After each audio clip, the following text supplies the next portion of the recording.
Bab 416, Pengepungan. Meskipun tak bermata, cacing tulang itu segera memutar tubuhnya untuk menatap roh belati itu.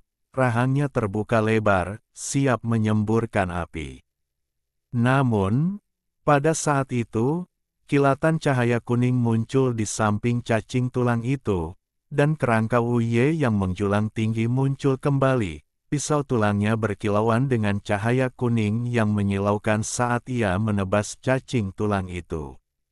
Meskipun serangan-serangan ini hanya menimbulkan sedikit kerusakan pada cacing tulang raksasa itu, makhluk yang kurang cerdas itu tampak ragu untuk menyerang.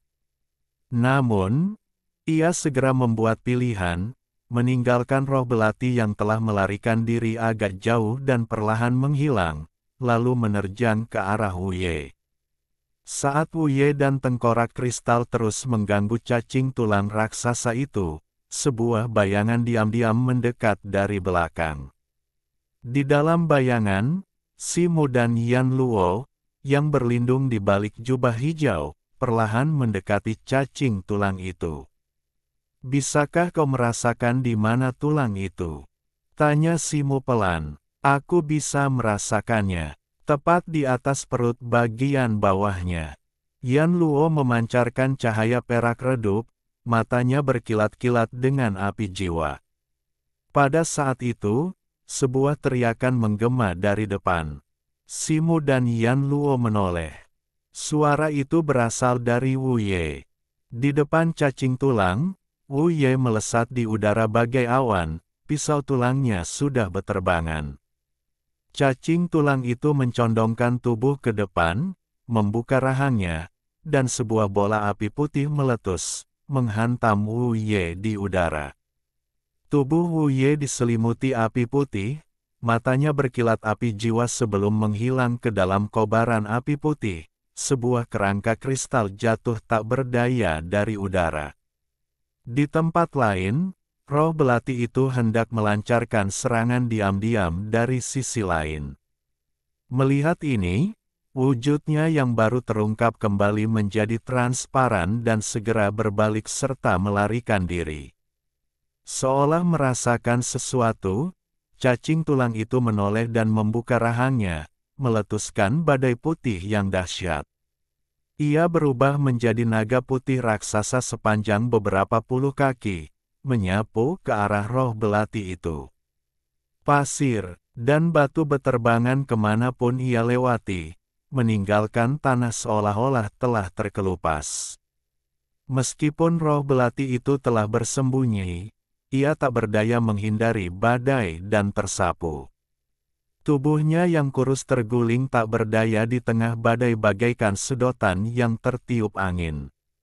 Pecahan-pecahan batu yang tak terhitung jumlahnya berputar dan menghantam tubuhnya, menimbulkan bunyi gemerincing seperti hujan yang menghantam daun pisang, hampir merobeknya menjadi dua. Setelah terbang hampir 100 kaki, roh belati itu mendarat dengan keras di tanah. Api jiwanya telah meredup drastis. Meskipun belum padam, ia terluka parah dan tak bisa bergerak. Situasi memburuk, dan ekspresi Simu berubah. Menyadari bahwa ia telah meremehkan kekuatan cacing tulang raksasa itu. Cacing tulang ini terlalu kuat. Kita harus mundur dulu dan menyusun rencana lain nanti, kata Simu, menoleh ke Yan Luo. Tidak, api jiwa Yan Luo berkobar di matanya, dan ia menyingkirkan jubah hijau yang menutupinya. Tongkat besi hitam meteorit di tangannya bersinar dengan cahaya hitam yang berkilauan. Ia mengayunkannya ke depan, mengirimkan bayangan gelap sepanjang lebih dari 3 meter yang terbang ke depan.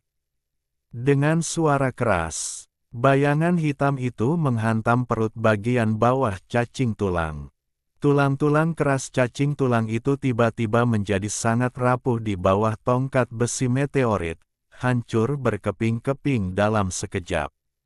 Dalam sekejap, saat bayangan tongkat itu jatuh, tubuh Yan Luo berubah menjadi hantu perak, melesat keluar, hampir menghilang ke dalam lubang. Aduh, cacing tulang raksasa itu, kesakitan, tiba-tiba jatuh, tubuhnya yang besar melingkar seperti ular. Ekornya yang tebal mencambuk Yan Luo dengan suara menderu, seperti cambuk raksasa. Ye! Yan Luo kini tak mampu menghindar. Cahaya perak bersinar dari tubuhnya, dan tongkat besi meteorit di tangannya juga bersinar hitam, menyatu menjadi bayangan. Ia memegangnya di depannya, berniat untuk menerima pukulan cacing tulang itu secara langsung. Mundur. Pada saat itu, sebuah lengan yang ditutupi sisik emas meraih Yan Luo, menariknya kembali dan menghalangi jalannya. Itu adalah Simu, yang telah tiba di saat kritis. Dengan raungan, tinju kanan Simu yang memancarkan cahaya keemasan menghantam ekor cacing tulang. Terdengar suara, bang, yang menggelegar. Simu dan Yan Luo terlempar jauh oleh kekuatan yang luar biasa, terbang ratusan kaki di udara sebelum mendarat di tanah. Wajah Simu memucat saat ia memuntahkan seteguk kecil darah. Sisik emas di tinju kanannya hancur menjadi dua. Yan Luo, yang dilindungi oleh Simu, tidak terluka. Melihat Simu memuntahkan darah, api jiwanya berkedip samar di matanya, tetapi ia tidak mengatakan apa-apa. Raungan pelan meletus dari rahang cacing tulang raksasa itu, lalu tiba-tiba berbalik, mengarahkan rahangnya ke arah Simu dan Yan Luo. Cepat, aku akan menahannya. Jantung Simu bergetar, cahaya keemasan memancar dari tubuhnya. Ia menghunus pisau hitam meteoritnya dan menerjang cacing tulang itu. Bersamaan dengan itu, cahaya merah tua yang menjulang tinggi memancar darinya, mengembun menjadi wujud seekor kera merah, yang terbang di depan Simu dan menerkam cacing tulang itu. Yan Luo memperhatikan sosok Simu, cahaya kompleks memancar dari api jiwanya, tetapi ia tidak melarikan diri. Dengan sekejap tubuhnya, ia mengikuti Simu dan menerkam cacing tulang itu. Simu melihat tindakan Yan Luo dari sudut matanya, merasakan campuran amarah dan kehangatan. Setelah kepergian Zhong Xiu, Yan Luo tetap setia padanya, sebuah pikiran yang sekilas. Saat berikutnya, matanya tertuju pada cacing tulang itu, ekspresinya kembali tenang.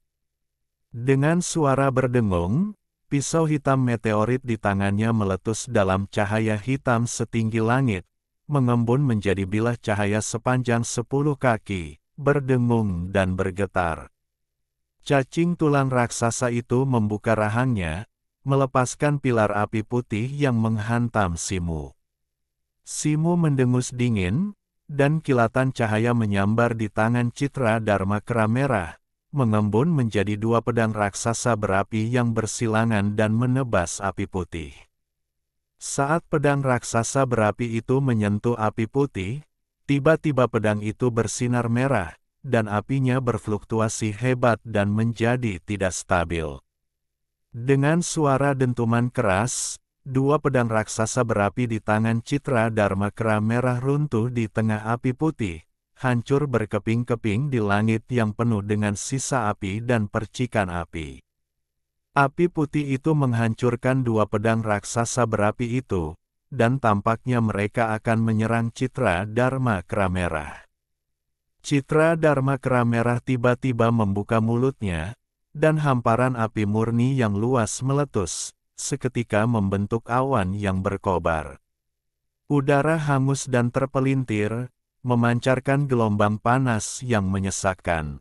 Inilah api sejati primordial. Kedua api itu bertabrakan dengan suara gemuruh yang menggelegar, mengirimkan api merah dan putih yang beterbangan.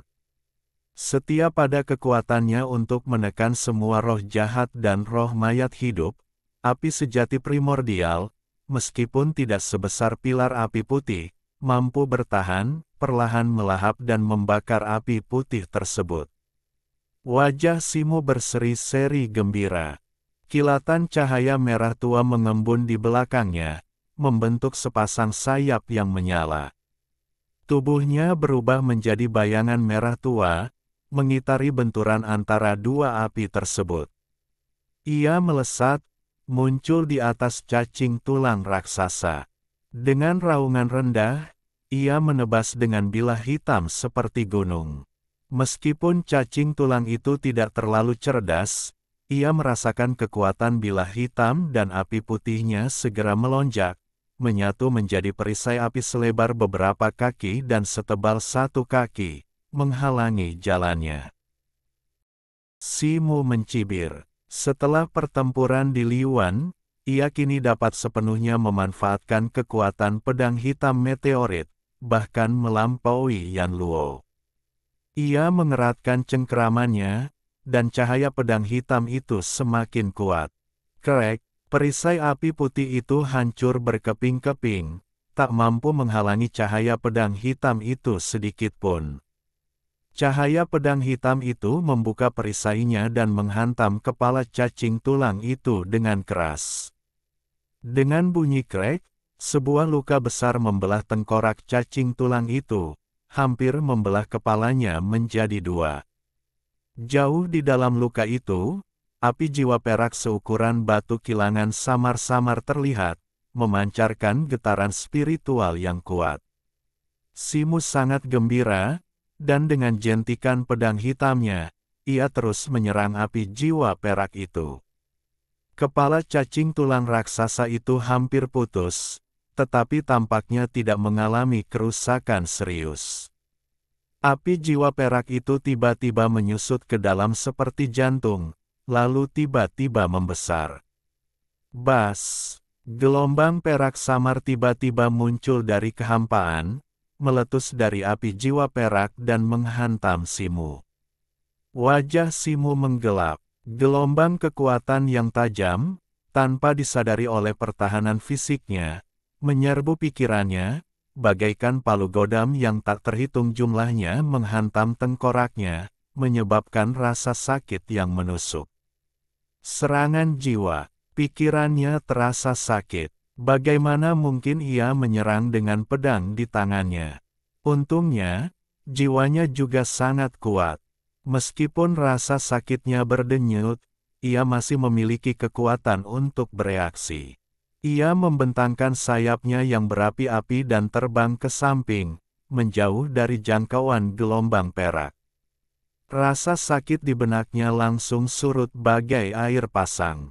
Simo menghela napas dalam-dalam, menggelengkan kepala, dan pikirannya kembali jernih. Namun, dalam jeda sesaat ini, luka di kepala cacing tulang raksasa itu dengan cepat menutup. Kilatan api putih menyambar, dan lukanya pun cepat sembuh. Cacing tulang itu tiba-tiba menoleh, dan api putih di kepalanya berputar-putar, menyatu menjadi 2 bola, seperti matanya, melotot tajam ke arah Simo. Di saat yang sama, pusaran api di tubuhnya tiba-tiba menghilang. Jantung Simo berdebar kencang. Ia merasakan dengan tajam bahwa api kini telah kembali ke tubuh cacing tulang, menyatu menjadi bola energi api yang besar. Ia membentangkan sayapnya yang berapi-api, melontarkan dirinya mundur, meninggalkan jejak bayangan.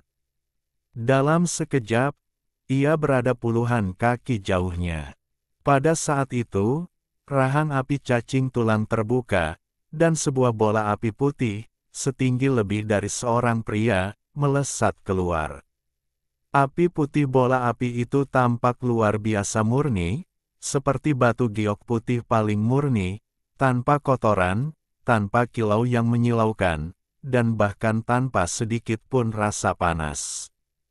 Wajah Simo berubah drastis saat ia menatap bola api putih itu, sedikit ketakutan terpancar di matanya untuk pertama kalinya. Api putih ini, di matanya, terasa tak kalah kuatnya dengan api sejati Phoenix surgawi yang hampir membakarnya hari itu. Bola api putih itu bergerak dengan kecepatan luar biasa, seperti meteor putih, melesat ke arah Simu. Simu meraung panjang, dan sayap apinya membesar sedikit. Kecepatannya tiba-tiba meningkat, dan ia melarikan diri dengan panik. Meskipun kecepatannya tinggi, bola api putih itu masih sedikit lebih lambat dari Simu, dan setelah mengejarnya lebih dari 3 meter, bola itu berhenti. Cacing tulang raksasa itu meraung, dan bola api putih itu tiba-tiba berputar, melesat ke arah lain. Yan Luo, yang menukik, terkejut melihat bola api yang mendekat. Sesaat kemudian, cahaya perak bersinar dari tubuh Yan Luo, dan tongkat pendek hitam di tangannya bersinar terang saat ia mencoba menangkisnya. Minggir, wajah Simu menjadi gelap saat melihat ini.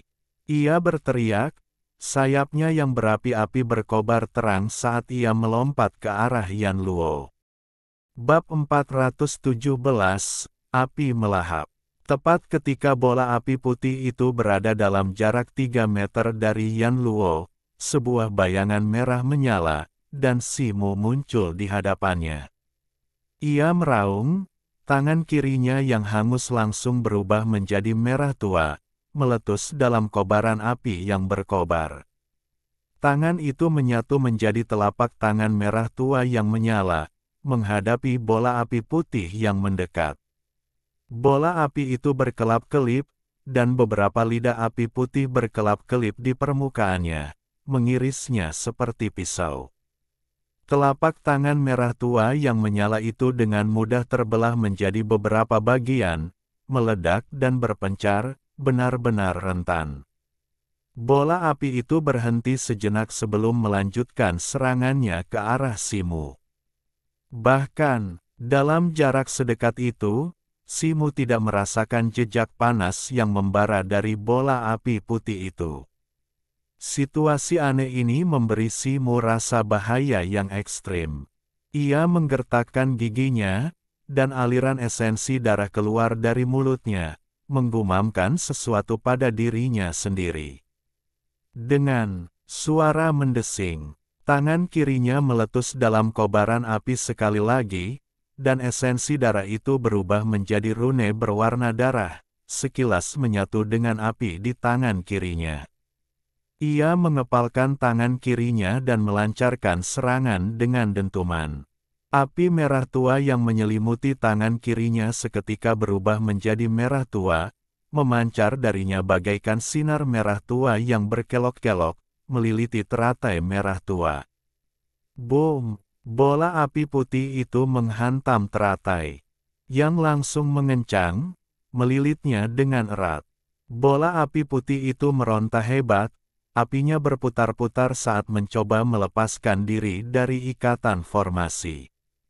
Panas yang hebat meletus dari bola api putih itu, mendistorsi kehampaan di sekitarnya seolah-olah sedang dibakar. Panas yang melonjak menyapu Simu, dan rambut serta ujung bajunya seketika mengering dan menguning. Wajahnya tiba-tiba berubah menjadi merah darah, dan lengan kirinya begitu merah hingga hampir meneteskan darah, urat-uratnya menonjol. Teratai merah tua yang mengikat bola api putih itu berderit, seolah melahapnya, mengeluarkan gumpalan asap dan menyusut dengan cepat. Seluruh tubuh Simu basah kuyup oleh keringat. Ia membuka mulutnya dan melepaskan 2 aliran esensi darah, yang mengalir ke tangan kirinya sambil merapal mantra dengan cepat. Saat esensi darah menyerapnya, api di tangan kirinya bersinar terang, dan teratai api merah tua langsung membesar 2 kali lipat. Teratai api merah tua yang bergejolak akhirnya menyelimuti bola api putih itu, mempererat cengkeramannya. Pada saat itu, bola api putih itu meledak, berubah menjadi aliran api putih yang menembus teratai api merah tua dan menghujam ke tangan kiri Simu. Saat api putih itu mengalir deras, tangan kiri Simu kembali menghitam. Area hangus itu menyebar ke lengannya, mencapai tepat di bawah sikunya. Simu jatuh ke tanah, memuntahkan seteguk darah. Ia terhuyung sejenak, tetapi dengan cepat mendapatkan kembali keseimbangannya. Ia merasakan sensasi terbakar di sekujur tubuhnya, seolah-olah organ dalamnya kembali mengalami siksaan api yang berkobar. Kidan darahnya melonjak, dan kidantiannya hampir sepenuhnya terkuras. Cacing tulang raksasa itu terkejut melihat Simu menyerap bola api putih, meraung pelan dan menerjang. Simu berusaha menghindar, tetapi saat ia bergerak, wajahnya memucat, dan ia terhuyung beberapa langkah, akhirnya jatuh berlutut. Pada saat itu, kilatan cahaya perak muncul, dan sesosok pendek berbaju sirah perak muncul di hadapan cacing tulang itu. Itu adalah Yan Luo. Yan Luo melirik Simu, matanya berkilauan dengan api jiwa. Kemudian, berbalik kembali ke cacing tulang, ia mengangkat kepalanya dan menjerit pelan. Kemudian, semburan api perak tiba-tiba meletus dari tubuhnya, memancarkan cahaya perak yang menjulang tinggi saat ia terbang ke langit. Tubuh cacing tulang yang terbang tiba-tiba berhenti. Menatap Yan Luo, yang diselimuti cahaya perak, secercah kesungguhan dan ketakutan muncul di matanya yang dipenuhi api. Cahaya perak di sekitar Yan Luo semakin terang, dan dengan sekejap, ia menyatu menjadi sebuah patung Dharma perak raksasa di atas kepalanya. Patung Dharma itu adalah sosok ramping berbalut baju sirah putih, wajahnya kabur. Ia menghunus tombak perak dan berdiri di atas alas teratai putih. Wanita berbaju sirah itu berkobar dengan api perak, bagaikan dewi perang yang turun dari surga. Gelombang tekanan yang luar biasa memancar dari patung Dharma, menyebar keluar bagaikan ombak, menanamkan rasa tunduk. Simu, yang menatap patung Dharma Yan Luo yang bagaikan perang, tiba-tiba merasakan sesak di dadanya, seolah tertimpa batu besar. Api menyembur dari cacing tulang raksasa itu, tampaknya terpengaruh oleh tekanan patung Dharma Yan Luo, dan ia membeku di udara. Tekanan yang memancar dari patung Dharma wanita berbaju sirah itu sebelumnya menanamkan naluri rasa bahaya. Menghadapi ancaman ini, cacing tulang raksasa, dengan kecerdasannya yang terbatas, perlahan-lahan melepaskan keganasannya. Dengan raungan, tubuhnya yang besar menerjang ke arah patung Dharma perak itu, mulutnya terbuka untuk melepaskan semburan api putih. Patung Dharma wanita berbaju sirah perak itu menatap tajam ke arah cacing tulang. Dengan satu tangan terangkat, ia mengayunkan tombak peraknya, mengirimkan awan bayangan perak pekat yang memancar dari udara. Boom! Bayangan tombak perak itu bertabrakan dengan pilar api putih, langsung meledak dan larut menjadi awan api putih. Simu berlutut dengan satu lutut, menahan rasa terbakar di tubuhnya sambil menatap tajam pemandangan di udara. Meskipun pilar api putih itu terasa lebih lemah daripada bola api sebelumnya, pilar itu tetap memancarkan gelombang energi yang mengerikan. Namun, sosok Dharma bersirah perak itu menghancurkannya dengan satu tombak. Sosok Dharma perempuan bersirah perak itu menyapu pilar putih itu dengan satu tombak, melompat lebih dari 3 meter dalam satu langkah. Dalam sekejap, ia muncul di atas kepala cacing tulang, seolah berteleportasi.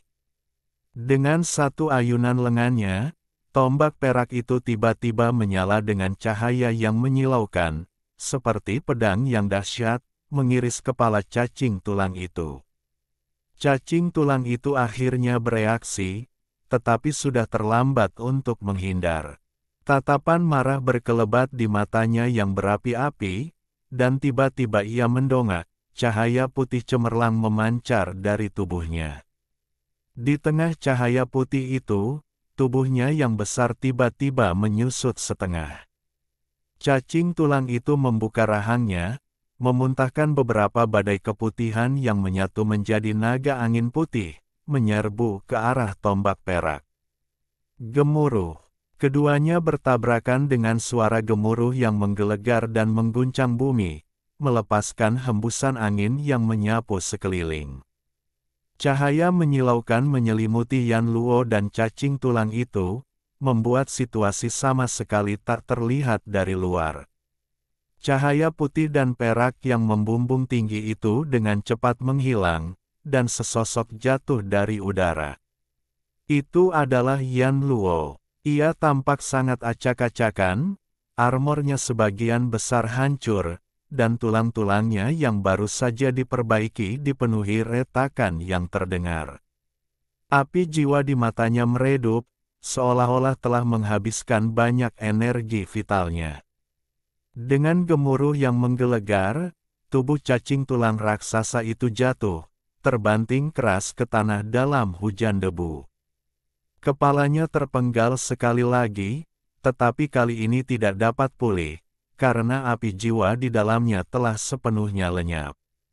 Yan Luo berjuang untuk berdiri dan berjalan menuju cacing tulang, matanya memancarkan api jiwa yang berkobar. Ketika ia mencapai perut bagian bawah cacing tulang, Yan Luo berdiri di sana sejenak, lalu dengan kilatan cahaya, tongkat pendek hitam di tangannya menembus perut cacing tulang. Yan Luo menjentikkan pergelangan tangan. Ya, dan tongkat pendeknya melubangi tubuh cacing tulang itu dengan sebuah gerakan cepat. Tak jauh dari cacing tulang itu, Simo berguling dan duduk bersila. Ia mengambil pil dan menelannya, raut wajahnya mulai cerah. Setelah beberapa saat, ia berdiri dan berjalan mendekati mayat cacing tulang itu, masih terhuyung-huyung karena terkejut. Terlebih lagi, Yan Luo ternyata berhasil melampaui levelnya dan membunuh cacing tulang surgawi ini. Jika ia tidak melihatnya dengan mata kepalanya sendiri, ia tidak akan mempercayainya. Ia melirik lubang besar di perut bagian bawah cacing tulang itu, matanya berkedip-kedip. Ia samar-samar curiga bahwa Yan Luo menyimpan suatu rahasia, atau mungkin bahwa ia adalah sesuatu yang istimewa dalam hidupnya. Seperempat jam berlalu sebelum Yan Luo muncul dari lubang di perut cacing tulang itu, menggenggam sepotong tulang yang berkilauan. Tulang itu tampak seperti ruas tulang belakang, sangat mirip dengan tulang-tulang lain di tubuh Yan Luo. Jelas merupakan bagian dari tubuh yang sama. Getaran dahsyat terpancar dari tulang belakangnya, bukan sekadar mana atau ki sejati biasa, melainkan energi yang lebih fundamental. Sirah perak yang menyelimuti tubuh Yan Luo kini telah hancur total, menampakkan wujud aslinya. Simo menatap Yan Luo, pikirannya melayang. Sepertinya Yan Luo kehilangan bagian tulang belakangnya. Sebelumnya ia tidak yakin, tetapi setelah diamati lebih dekat, tampaknya hanya bagian ini yang sedikit berbeda dari yang lain. Saat itu, cahaya abu-abu redup terpancar dari tulang kristal di tangannya. Aura Yan Luo pulih dengan cepat, dan retakan di tulang-tulangnya yang lain pun sembuh dengan cepat. Sesaat kemudian, Yan Luo mengangkat kepalanya dan menatap Simo, matanya berkobar penuh kehidupan. Ia bertanya, "Mengapa kau baru saja datang ke sini? Apa kau baik-baik saja?" "Jangan khawatir, aku baik-baik saja," Simo menyeringai. Yan Luo tetap diam. "Apakah ini tulang yang kau cari?" Simo melirik tulang di tangan Yan Luo. "Ya, setelah aku kembali, aku akan menyendiri untuk sementara waktu, dan aku butuh perlindunganmu," kata Yan Luo sambil menatap Simo. "Tidak masalah," Simo terkejut, lalu mengangguk. Yan Luo berbalik dan berjalan menuju tumpukan tulang kristal tak jauh dari sana. Simu menuju ke sisi lain, tempat roh belati bersemayam. Sehari kemudian, Simu dan Yan Luo kembali ke tepi Danau Mingsui. Pasukan mayat hidup yang sebelumnya mengepung danau masih berdiri di semak-semak. Yan Luo tidak berkata apa-apa, hanya menuju ke tengah danau, perlahan-lahan menghilang ke dalam air. Simu mengamati hal ini, melihat sekeliling, lalu menemukan tempat di tepi danau, duduk dengan batu roh di masing-masing tangan, bermeditasi dan mengatur napas. Beberapa hari kemudian, di tepi Danau Mingsui, Simu tiba-tiba membuka matanya, menarik napas dalam-dalam, dan tatapannya beralih ke tangan kirinya. Setelah menyerap api putih cacing tulang selama pertempuran sengit, seluruh lengan kirinya menjadi hitam pekat dan terasa semakin berat. Namun, mengingat pengalamannya sebelumnya dengan tangannya, Simu tidak terlalu khawatir, sebaliknya, ia merasakan kegembiraan. Ia percaya bahwa jika ia dapat memurnikan kekuatan api cacing tulang dan setetes darah kera putih di dalam tubuhnya, seni mendalam 9 revolusi kecilnya pasti akan berkembang lebih jauh. Dengan pemikiran ini, Simu menutup matanya kembali dan perlahan-lahan mengalirkan ki internalnya sesuai dengan metode seni mendalam 9 revolusi kecil. Ia awalnya berencana untuk menemukan cara untuk kembali ke antarmuka benua Sie sebelum mulai berlatih seni mendalam 9 revolusi. Namun, setelah menyerap kekuatan api cacing tulang, energi atribut api di lengannya tiba-tiba menjadi melimpah. Terlebih lagi, karena ia sekarang bebas sebagai penjaga Yan Luo, ia mungkin juga mencoba mempraktikkannya. Bab 418, Penampakan Sejati. Waktu berlalu begitu cepat, dan beberapa hari berlalu dengan cepat. Di tepi Danau Mingsui, Simu duduk bersila, matanya terpejam, wajahnya berganti-ganti antara putih dan merah. Butir-butir keringat mengalir di dahi dan pipinya, seolah-olah ia sedang menahan rasa sakit. Saat ini, lengan kirinya, yang tadinya hitam seperti arang, kini memiliki garis-garis merah yang berkedip-kedip di permukaannya, dan ia sepenuhnya diselimuti oleh api merah dan putih yang samar. Api itu tampak memiliki roh, bergerak naik turun, memancarkan semburan udara panas ke segala arah, menyebabkan suhu di sekitarnya meningkat tajam. Tiba-tiba, mata Simu terbuka, dan api merah dan putih di tubuhnya menggulung, berkumpul menjadi bola api yang menyilaukan di atas kepalanya. Kemudian, seperti ikan paus yang mengisap air, api itu terbenam di tangan kirinya dan menghilang. Apa yang terjadi? Gumam Simu pada dirinya sendiri. Selama beberapa hari terakhir, ia telah dengan cermat mempelajari kekuatan api yang diserap dari cacing tulang. Meskipun belum sepenuhnya menguasainya, ia telah mampu memobilisasinya melalui latihan seni mendalam 9 revolusi kecil untuk menempa lengan kirinya. Namun, entah mengapa, belum ada kemajuan. Menurut seni mendalam 9 revolusi kecil, hal ini tampaknya disebabkan oleh tetes kedua esensi darah kera putih yang menyatu ke dalam tubuhnya yang belum sepenuhnya menyatu dengannya. Alis Simu berkerut saat memikirkan hal ini, secercah perenungan melintas di matanya. Ngomong-ngomong, kabut darah yang ia serap secara kebetulan di dasar laut kini secara kasar dipastikan sebagai tetes pertama esensi darah dari Raja Iblis Kera Putih, binatang surgawi.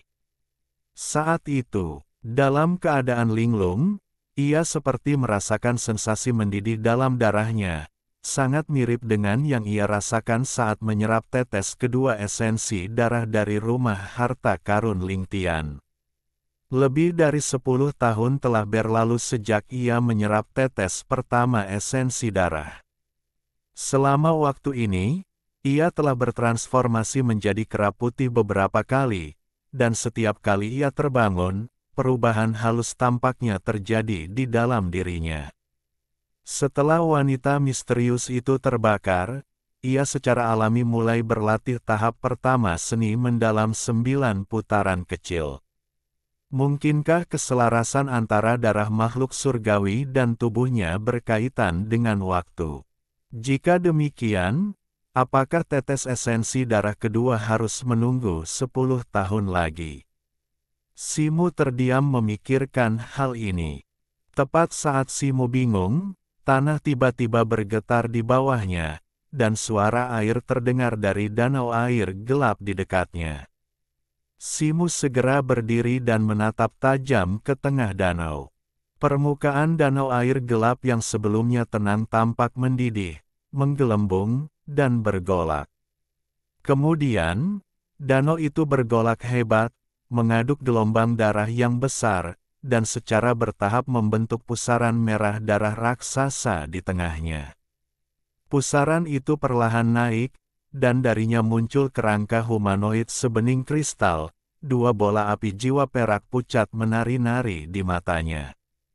Ketika pusaran merah darah itu naik hingga lebih dari 3 meter, kerangka humanoid itu sepenuhnya terpapar udara.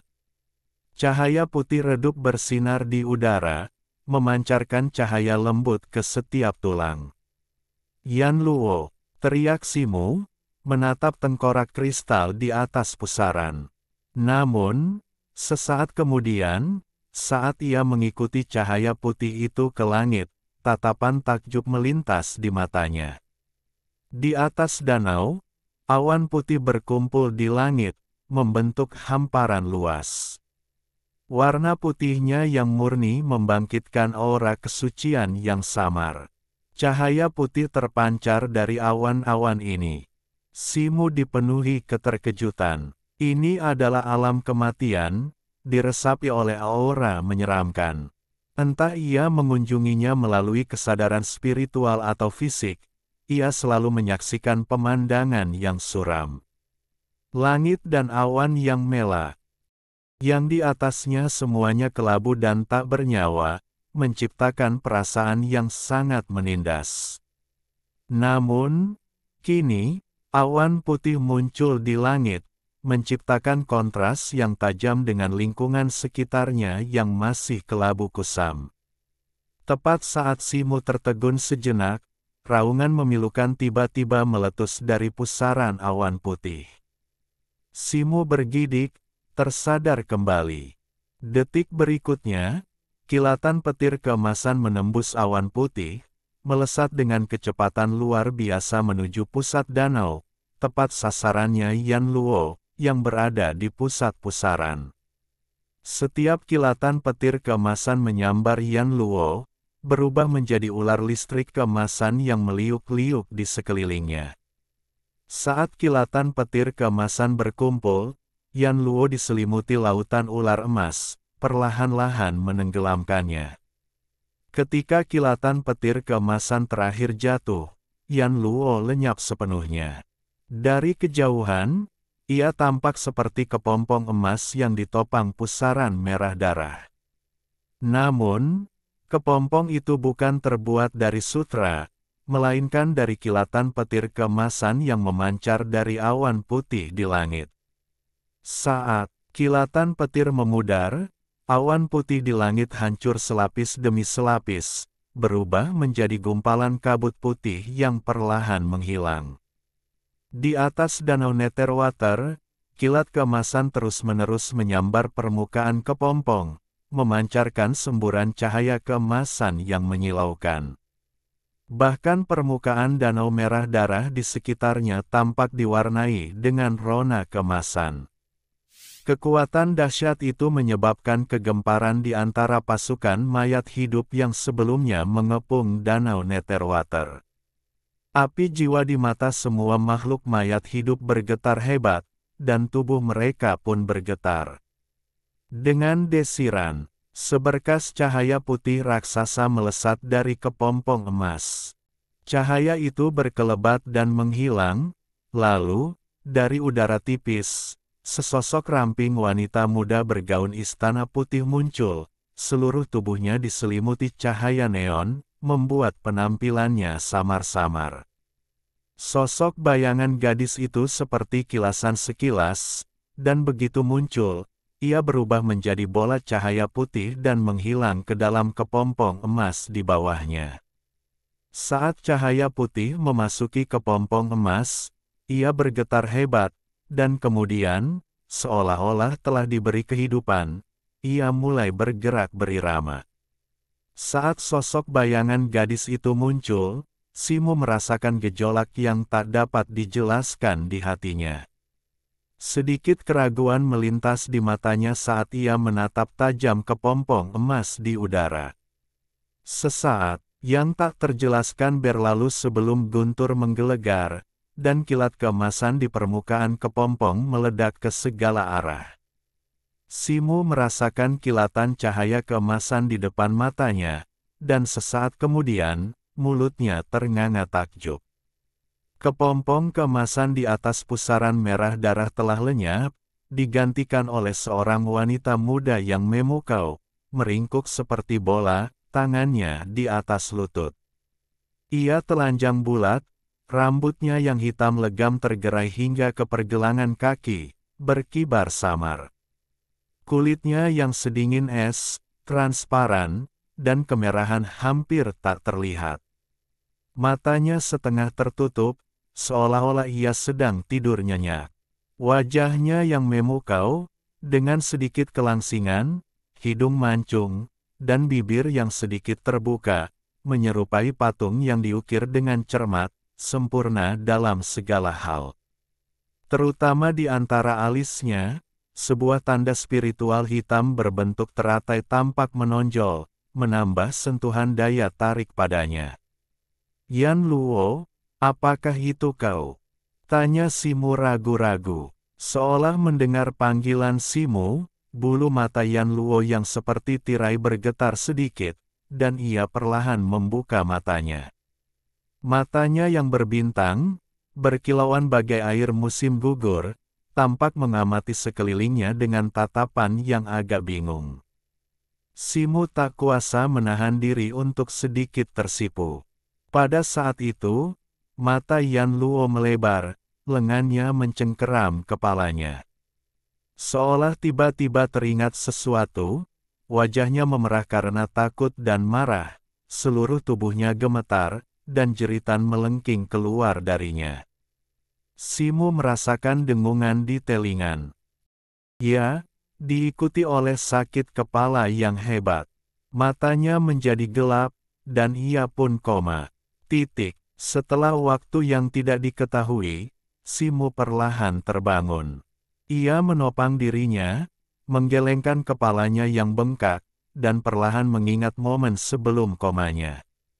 Tiba-tiba, sebuah pikiran muncul, dan ia berdiri, melihat sekeliling. Saat berikutnya, ia menemukan Yan Luo berbaring miring, tidak jauh dari danau, tampak tertidur lagi. Simo bergegas, tetapi kemudian gelombang energi melonjak, dan ia membeku di tempat. Rambut panjang Yan Luo yang seperti tirai tergerai di tubuhnya, memperlihatkan sosoknya yang ramping. Lehernya yang ramping dan seputih salju sedikit bergerak, dan napasnya berbau anggrek. Tiba-tiba, bulu matanya sedikit bergetar, dan ia perlahan membuka matanya yang seperti permata bertemu dengan mata Simo. Saat itu, dunia meredup. Simo tersipu, namun ia tak bisa mengalihkan pandangannya. Pipi Yan Luo memerah saat menyadari ia sedang berbaring di hadapan Simo. Ia segera melindungi dadanya dengan lengan, memelototinya tajam, dan berkata, "Lihat lagi, dan aku akan membunuhmu." Suaranya dingin, namun jernih dan merdu, seperti suara alam, persis seperti saat ia berkomunikasi telepati dengan Simu sebelumnya. Begitu ia selesai berbicara, sebelum Simu sempat mengalihkan pandangan, mata Yan Luo berkilat cahaya keperakan, dan tubuhnya tiba-tiba bersinar dengan cahaya keperakan yang cemerlang. Bintik-bintik cahaya keperakan yang pekat berputar-putar di sekelilingnya seperti debu. Kecemerlangan yang menyilaukan itu membutakan Simu. Setelah cahaya itu meredup, Yan Luo bangkit, sebuah baju zirah perak baru terbentuk di tubuhnya. Yan Luo berputar, mengabaikan Simu, dan langsung menuju danau air gelap. Sesampainya di tepi danau, Yan Luo membungkuk, mengamati danau di hadapannya. Dengan jentikan tangannya yang lembut, titik-titik cahaya perak berkilauan di permukaan, perlahan menyebar. Permukaannya yang berwarna merah darah tampak diselimuti lapisan uap, menjadi setransparan cermin. Di tengah air yang berkilauan, seorang wanita muda bersirah perak bergoyang anggun, tatapannya begitu halus. Yan Luo mengangkat tangannya dan membelai lembut sehelai rambut hitam panjang di dahinya. Menatap bayangannya di danau, ia mengerucutkan bibir, membentuk senyum tipis, seolah ia cukup puas dengan penampilannya saat ini. Namun kemudian, sebuah pikiran terlintas di benaknya, alisnya berkerut, dan ia mendesah pelan. Simu menatap sosok ramping di hadapannya, emosi aneh membuncah dalam dirinya untuk beberapa alasan yang tidak diketahui. Yan Luo tiba-tiba berdiri, lalu melambaikan tangannya. Kilatan cahaya perak muncul, memperlihatkan pelindung mata kecil yang halus, setengah menutupi wajahnya. Setelah melakukan semua ini, ia berbalik dan menatap Simu. Yan Luo, ini seharusnya penampilan aslimu, kan? Aku tidak menyangka kau secantik ini. Simu menatap Yan Luo, tanpa sadar ingin mengatakan sesuatu padanya. Sebelum Simu sempat menyelesaikan kalimatnya, Yan Luo mendongak sedikit dan melihat panggung abadi jatuh melayang dan berputar di atas kepala Simu. Benda ini akan berguna bagiku. Aku menginginkannya, kata wanita itu dengan tenang. Sebelum Simu sempat bereaksi, Yan Luo melambaikan tangannya dari kejauhan, dan panggung abadi jatuh berubah menjadi cahaya hitam dan langsung terbang ke tangannya. Bab 419 Kebangkitan. Yan Luo menatap panggung abadi jatuh di tangannya, matanya berkilauan dengan cahaya perak, berubah menjadi halus. Detik berikutnya, panggung itu bergetar sedikit sebelum terlepas dari tangannya, melayang ke udara dan berputar perlahan. Bersamaan dengan itu, sebuah suara bagaikan suara alam bergema di kehampaan. Surga melahirkan segala sesuatu, jalan abadi memiliki roh. Ketika roh kelelahan, mereka kembali ke kehampaan, jatuh ke dalam kematian abadi. Yan Luo melafalkan petikan dari catatan abadi jatuh. Topeng perak yang sebelumnya menutupi separuh wajahnya lenyap, menampakkan wajah dengan kecantikan yang tak tertandingi. Saat ia merapal mantra, sosok halusnya perlahan naik ke udara. Cahaya perak berputar di matanya, perlahan menyatu menjadi dua pusaran perak, samar-samar menggemakan panggung abadi jatuh di kejauhan. Rambutnya yang panjang dan hitam legam tergerai bebas, dan tanda teratai hitam di antara alisnya perlahan-lahan bersinar. Simu kini menyelimuti dirinya dalam selubung cahaya merah, melindunginya dari energi yin pekat yang menyelimuti area di sekitarnya. Ia hendak mengatakan sesuatu, tetapi setelah dipikir-pikir lagi, ia menutup mulutnya dan hanya memperhatikan tindakan Yan Luo dalam diam. Petik 2. Tempat kematian dan kehidupan, terikat oleh garis keturunan, mencapai langit biru di atas, turun ke dunia bawah di bawah. Langit biru menjungkirbalikkan matahari dan bulan, alam semesta yang luas menjungkirbalikkan alam semesta, energi primordialnya redup, jalan menuju surga tak pasti. Simu tentu saja tahu isi awal, catatan sang abadi yang jatuh, tetapi Yan Luo tampaknya hafal seluruh teksnya. Melafalkannya dengan lancar tanpa jeda. Mata Simu berbinar, dan ia tidak menyela, diam-diam menghafalnya. Saat kata terakhir terucap dari mulut Yan Luo, matanya tiba-tiba bersinar dengan cahaya keperakan. Kemudian, ia mengangkat lengannya, cahaya keperakan memancar dari ujung jarinya, dan ia terbang ke panggung sang abadi yang jatuh yang tergantung.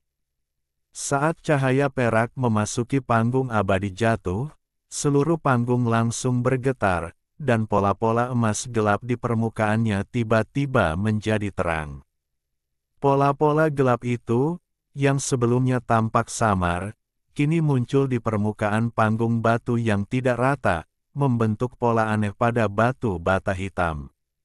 Pada saat itu, panggung abadi jatuh bersinar dengan cahaya keemasan yang menyilaukan. Terselubung cahaya keemasan ini, seluruh wujud Yan Luo tampak terbungkus selubung emas, berkilau dan mempesona. Mata peraknya dan teratai hitam iblis di antara alisnya semakin menonjolkan dirinya, dan sikapnya yang sebelumnya lembut dan feminin lenyap, memancarkan aura keagungan yang tak terlukiskan. Derak tulang bergema di sekitar danau Netherwater, dan lebih dari 1000 makhluk mayat hidup jatuh terkapar. Jantung Simu berdebar kencang, dan tatapannya menyapu sekeliling, akhirnya tertuju pada Yan Luo di udara. Yan Luo mengubah gerakan tangannya, dan seberkas cahaya lain melesat ke panggung abadi jatuh. Panggung yang bergetar itu segera menjadi sunyi, garis-garis emasnya yang menonjol menghilang sekali lagi. Yan Luo membuka mulutnya, dan panggung abadi jatuh tiba-tiba berubah menjadi bola cahaya keemasan, terbang ke dalam mulutnya, lalu menghilang. Simu memperhatikan, wanita itu dengan anggun turun, berdiri di hadapannya, cahaya perak di matanya perlahan memudar. Yan Luo, apa kau tahu panggung abadi jatuh ini? Simu tak kuasa menahan diri untuk bertanya, menatap wanita memukau di hadapannya. Jadi benda ini disebut panggung abadi jatuh, kata Yan Luo, dan saat ia membuka mulutnya, sebuah bola cahaya keemasan terbang ke tangannya, kembali berubah menjadi batu bata hitam. Simu terdiam melihat ini. Namun, sebelum ia sempat berkata apa-apa, Yan Luo melemparkan batu bata hitam di tangannya Kepa. Da Simu. Simu secara naluriah mengulurkan tangan untuk menangkapnya, menatap Yan Luo dengan heran. Aku akan mengumpulkan bahan-bahan untuk altar untukmu. Sementara itu, kau bisa menyimpan benda ini, kata Yan Luo.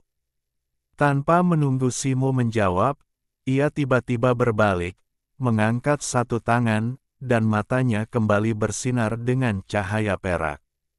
Suara gemerincing bergema dari segala arah. Ribuan kerangka yang berjongkok di tanah berdiri serempak dan, tanpa sepatah kata pun, berbalik dan pergi. 10 hari kemudian, pilar cahaya samar tiba-tiba muncul dari ruang terbuka di tepi Danau Mingsui. Riak-riak berdesir di udara di sekitarnya, menyebar ke segala arah, membuat area itu tampak kabur dan tak jelas. Cahaya putih memancar dari altar batu hitam berdiameter beberapa kaki di bawah, dikelilingi cincin tulang-tulang putih. Di atas altar, panggung abadi jatuh menggantung di udara, permukaannya dihiasi guratan pola emas. Panggung itu berputar perlahan, memancarkan cahaya keemasan yang menyelimuti area kecil di atas altar. Simo berdiri di area ini, bermandikan cahaya kemasan. Alisnya berkedut, dan ia menoleh menatap sosok ramping berzirah perak tak jauh darinya. Yan Luo kebetulan melirik. Tatapan mereka bertemu, tak bisa berkata-kata. "Apakah kau siap?" tanya Yan Luo setelah jeda yang lama, memecah keheningan. "Ya." Simo mengangguk. Ia merasakan campuran emosi. Saat itu, ketika ia mengikuti Master Ju ke alam kematian, tanpa sengaja ia merekrut Yan Luo sebagai hewan peliharaan rohnya. Kekuatannya tak hanya meningkat lebih cepat daripada dirinya, tetapi kini, ia tiba-tiba menjelma menjadi wujud fisik, seorang wanita yang luar biasa cantik.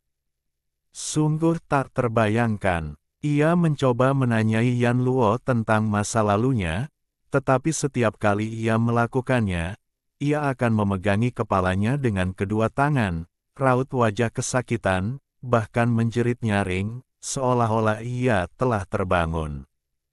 Setelah tertegun sekali lagi, Simo menyerah untuk bertanya lebih lanjut. Sambil merenung, mata Yan Luo berkilat perak, dan ia mengangkat satu tangan, mengirimkan kilatan cahaya perak yang melesat menuju panggung abadi jatuh di udara. Saat cahaya perak itu terbenam di panggung, cahaya putih yang naik dari altar di bawah tiba-tiba menguat, menyelimuti Simo sepenuhnya. Ketika cahaya putih itu memudar, Simo pun lenyap. Cahaya perak di mata Yan Luo pun memudar. Dengan satu lambaian tangannya, Falling Immortal Platform yang melayang di udara berubah menjadi bola cahaya kemasan, terbang ke mulutnya, dan lenyap. Ia meluncur anggun ke tepi altar batu hitam, menyentuh tepinya dengan lembut. Kemudian, sambil berbalik, ia mengarahkan pandangannya ke danau Netherwater.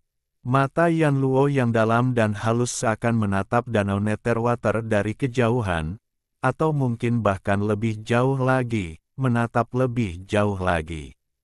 Setelah beberapa saat, ia perlahan menutupnya.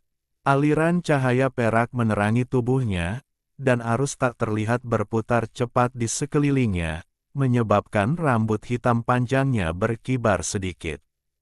Sesaat kemudian, ia tiba-tiba membuka matanya, dan dua sinar perak yang menyilaukan dan nyata meledak, auranya terus meningkat. Bang, bang, bang.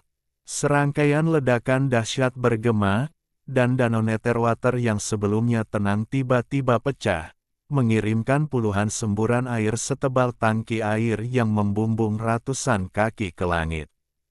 Setelah kolom air meledak, berubah menjadi hujan darah yang jatuh ke danau. Yan Luo masih berdiri diam di tepi danau, tanpa melakukan gerakan apapun, membiarkan hujan darah jatuh. Hujan darah, yang berasal dari air danau air gelap, melesat di langit, jatuh dengan lebat dan tipis, namun tak setetes pun jatuh ke Yan Luo, sepenuhnya terhalang oleh penghalang udara tak terlihat. Arus udara tak terlihat di sekitar Yan Luo perlahan-lahan berubah wujud, saat aliran kabut abu-abu berputar dan menyatu di sekelilingnya, membentuk pusara. Abu-abu yang berputar-putar. Yan Luo menggenggam kedua tangannya, menggenggam jari tengah dan ibu jarinya, dan membentuk mantra sihir. Dengan dentuman keras, kecepatan pusaran abu-abu itu langsung bertambah cepat, menyapu radius 100 mil di sekitar seluruh danau air gelap. Banyak helai kabut abu-abu kusut di udara, membentuk arus yang lebih tebal. Arus-arus ini berputar dan berjatuhan seperti naga abu-abu raksasa, menyatu menuju pusat pusaran, berubah menjadi tornado kabut abu-abu berdiameter lebih dari 3 meter yang membubung tinggi ke awan gelap di atas. Akibat benturan ini, awan-awan kelam itu terbelah di tengah, menciptakan celah lebar, memperlihatkan ruang hitam pekat di dalamnya. Yan Luo berdiri di tengah pusaran, Ekspresinya datar, baju zirah peraknya memancarkan semburan cahaya menyilaukan. Ia tampak seperti selir dewa, makhluk surgawi, dengan kecantikan yang tak tertandingi. Namun, bahkan di balik baju zirahnya, setiap gerakan memancarkan aura arogansi yang merendahkan semua orang. Yan Luo mengangkat lengannya, kedua jarinya tergenggam seperti pedang, dan menunjuk ke sebuah gunung yang berjarak ratusan mil. Cahaya putih menyilaukan langsung memancar dari ujung jarinya. Cahaya itu berkedip sebentar dan menghilang, lalu tiba-tiba menembus kabut kelabu dan muncul di depan gunung seolah berteleportasi. Dengan suara gemuruh yang menggelegar, puncak gunung yang menjulang tinggi itu runtuh, sesaat kemudian berubah menjadi tumpukan puing. Yan Luo menarik lengannya, sedikit mengernyit, seolah mengungkapkan ketidakpuasan. Ia kemudian menarik kembali mantranya, tangannya terkulai ke samping, tatapannya kembali ke danau air gelap. Tanpa desakan Yan Luo, tornado kabut kelabu, selebar lebih dari 10 kaki, mulai perlahan menghilang. Bersamaan dengan itu, lebih dari 1000 prajurit kerangka yang tersebar di sekitar danau air gelap berkumpul di tengah, membentuk formasi persegi dan setengah berlutut. Wajah Yan Luo kembali setengah tertutup oleh pelindung mata peraknya. Ia melirik kerangka-kerangka itu, lalu dengan lembut menyentuh cincin penyimpanan di jari telunjuk kanannya dengan tangan kirinya. Sebuah kerangka giok sebening kristal muncul di hadapannya. Itu adalah kerangka Wu Ye. Yan Luo memeriksa kerangka itu dan membalikkan tangannya, memperlihatkan bubuk hitam berkilauan. Ia menaburkan bubuk itu secara merata dari telapak tangannya, menggambar lingkaran oval di sekeliling kerangka, menyelimuti kerangka Wu Ye sepenuhnya. Setelah itu, Yan Luo membentuk segel dengan tangannya, dan cahaya perak memancar dari ujung jarinya, mengembun menjadi bola-bola cahaya seperti mutiara malam di depannya, yang perlahan jatuh ke atas kerangka Wu Ye. Saat bola-bola cahaya perak terus turun ke atas kerangka itu, tulang-tulang yang sudah berkilau itu langsung bersinar dengan cahaya yang menyilaukan.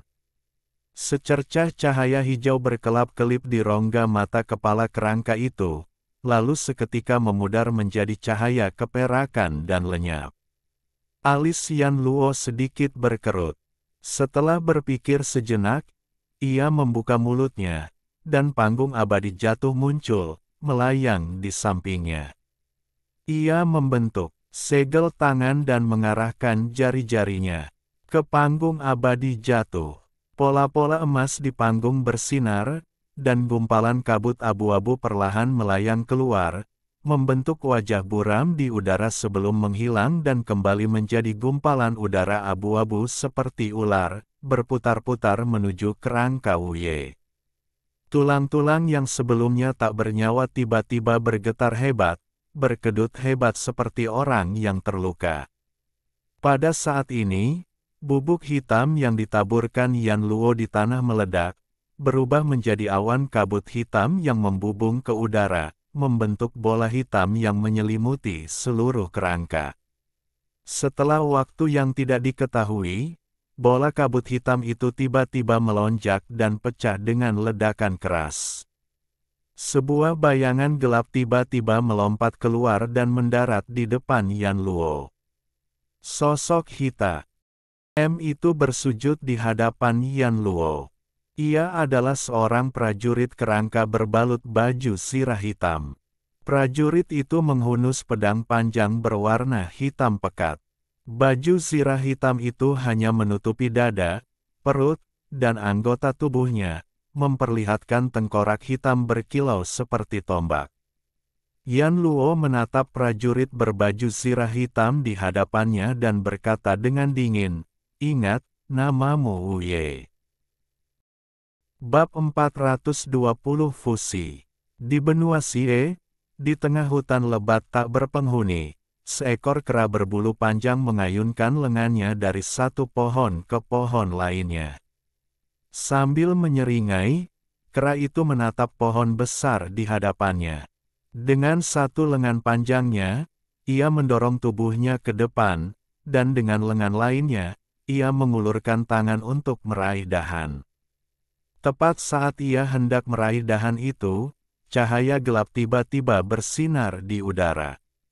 Riak-riak seperti gelombang air terbentuk di sekitar cahaya hitam itu, dan sesosok jatuh dari kegelapan, bertabrakan langsung dengan kera itu. Sosok itu jatuh ke tanah, membuat kera itu terguling mundur. Kera itu berguling beberapa kali sebelum mendarat, menggerutu dan bangkit dari tanah. Ia tampak tidak terluka. Ia menggaruk kepalanya, menatap sosok itu dengan sedikit jengkel, lalu berbalik dan lari. Sosok itu juga bangkit dari tanah, mengibaskan dedaunan yang berguguran. Setelah melihat sekeliling, ia mengangkat tangannya penuh kemenangan. Akhirnya, aku kembali. Tak lain adalah Simu, yang diteleportasi kembali dari alam nekromansi. Simu meregangkan tangan dan kakinya, merasakan energi spiritual langit dan bumi di udara di sekitarnya, semburat kegembiraan di wajahnya. Dilihat dari kekayaan energi spiritual di sini, ia pasti masih berada di suatu tempat di benua Sie. Namun, sebelum ia sempat melangkah beberapa langkah, kegembiraan di wajahnya tiba-tiba membeku. Dahinya berkerut, dan wajahnya berganti-ganti antara merah dan putih. Ia merasakan darahnya tiba-tiba membara, hampir mendidih. Wajah Simu dipenuhi penderitaan, seolah-olah ia berada di dalam tungku, tubuhnya terbakar dari dalam keluar. Kulitnya begitu merah hingga tampak seperti akan berdarah. Ah! Simu mengangkat kepalanya dan meraung ke langit, suaranya begitu nyaring hingga burung-burung di hutan berhamburan. Detik berikutnya, urat-urat di dahinya menonjol, matanya melotot, dan pupilnya bersinar keemasan. Berbeda dari sebelumnya, cahaya keemasan ini bukanlah selubung tipis, melainkan lembaran emas padat, menciptakan penampilan yang aneh dan menakutkan. Otot-otot Simu membengkak dengan kecepatan yang terlihat, dan dengan suara berderak, pakaiannya terkoyak, sosoknya menjulang tinggi. Bang! Simu berlutut dengan satu lutut dan memukul tanah dengan tinjunya, seketika menimbulkan kepulan debu. Debu menghilang, memperlihatkan kawah besar di tanah, retakan menyebar seperti jaring laba-laba. Lengan Simu masih terbenam di tanah, tetapi dari sana, tubuhnya mulai menumbuhkan rambut-rambut panjang, tipis, dan berwarna putih keperakan. Bersamaan dengan itu, tubuhnya mengembang secara dramatis, berubah menjadi kera putih raksasa dalam sekejap. Ah! Kera itu meraung ke langit, memukul dadanya dengan kedua lengannya yang besar. Cahaya keemasan di matanya tampak hampir nyata, ekspresinya menusuk dengan penderitaan. Kera putih itu memukul beberapa saat, tetapi rasa sakitnya tampaknya tak kunjung reda. Ia segera menghantam pohon besar di dekatnya. Pohon itu, setinggi 3 meter dan membutuhkan 3 orang dewasa untuk memeluknya, meledak dengan keras, hancur dari intinya menjadi puluhan pecahan yang berterbangan ke segala arah. Setelah memberikan pukulan ini, kera putih itu tiba-tiba menyadari bahwa melepaskan ki batinnya justru dapat meredakan rasa sakit yang membakar. Ia segera melompat ke arah pohon berikutnya. Begitu dekat, ia melepaskan pukulan lain tanpa sepatah kata pun. Bang! Bang! Bang! Serangkaian dentuman bergema, dan pohon raksasa itu meledak, menyebarkan pecahan-pecahannya kemana-mana. Tak lama kemudian, Area di sekitar Kera Putih sejauh bermil-mil dipenuhi sisa-sisa pohon dan tanah yang terangkat. Setelah menghancurkan pepohonan, rasa sakit di wajah Kera Putih itu memudar jauh, seolah-olah lega. Namun sesaat kemudian, ia sekali lagi memegangi kepalanya dan berguling-guling di tanah. Ah! Ia meraung lagi. Kera Putih itu melompat berdiri, menghantamkan tangannya ke tanah, mengguncang tanah. Segera setelah itu, sosok Kera Putih yang besar, memanfaatkan hentakan dari osilasi sebelumnya, melompat maju.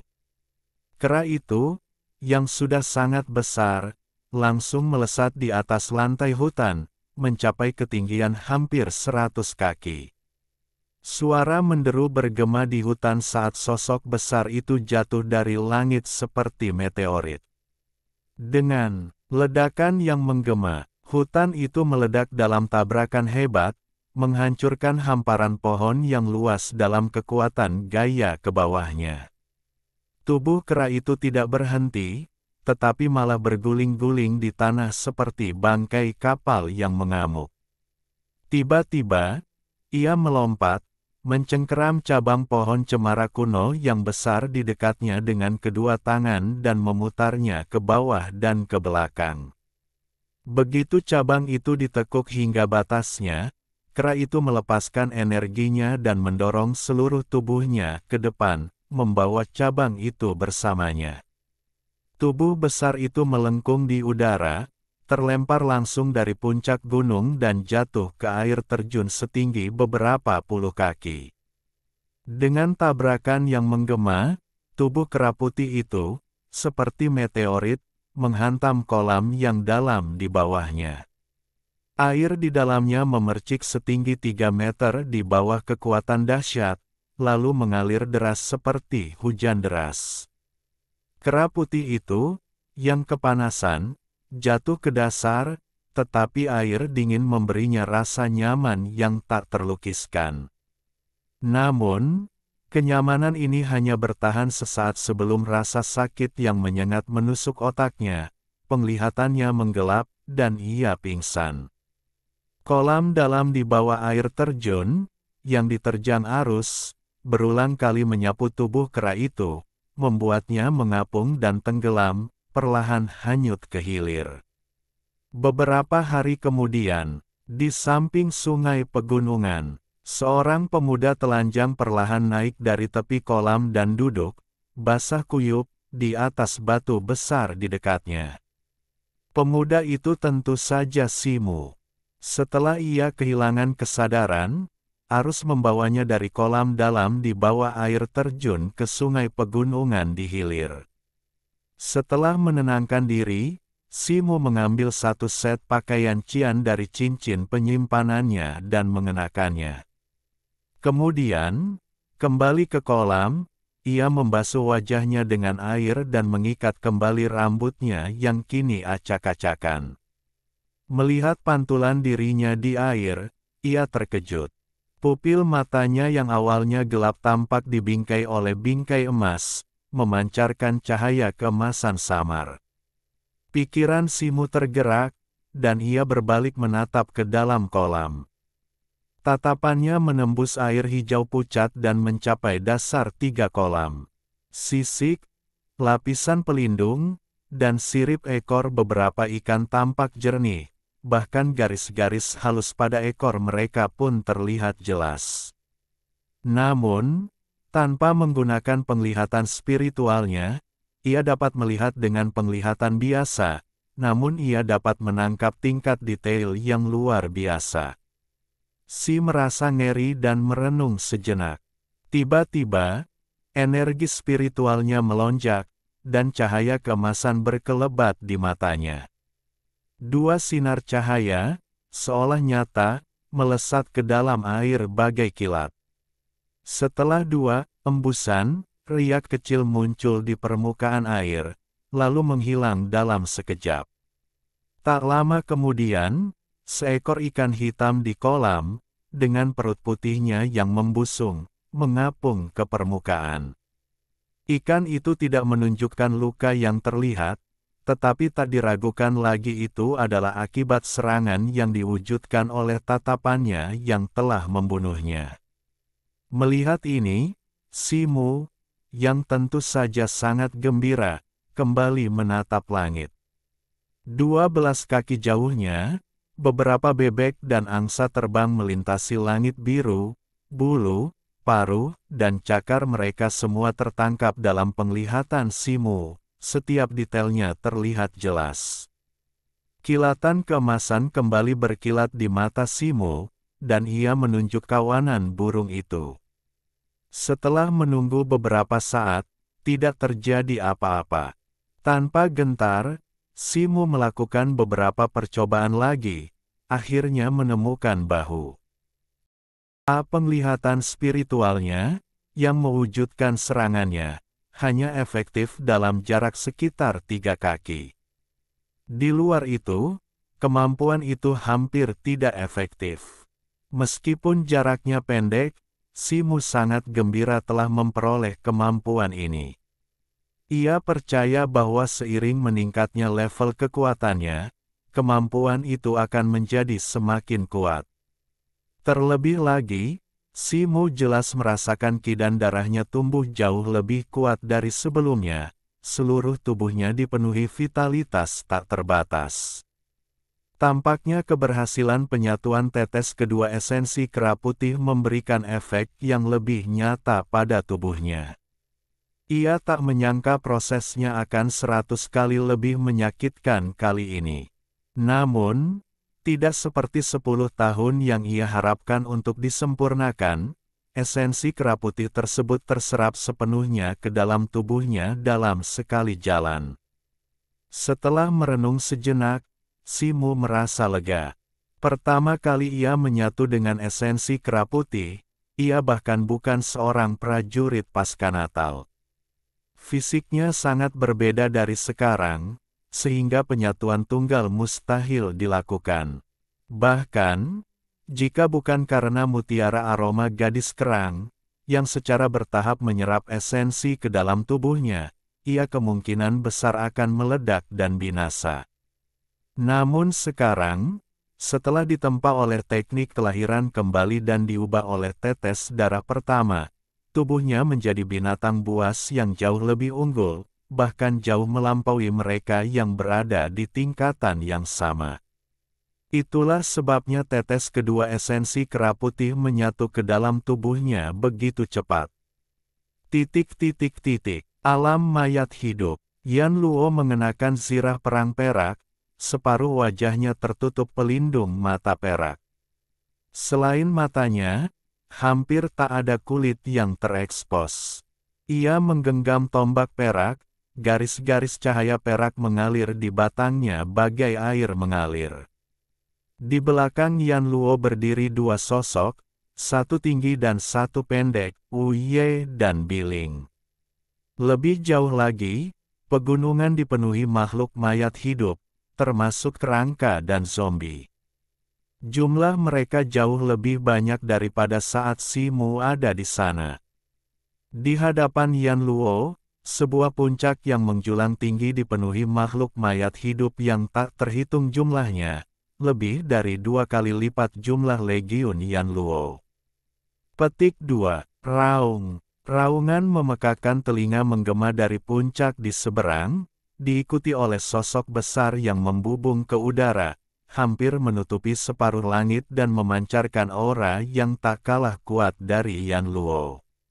Itu adalah naga mayat hitam, panjangnya 70 atau 80 kaki.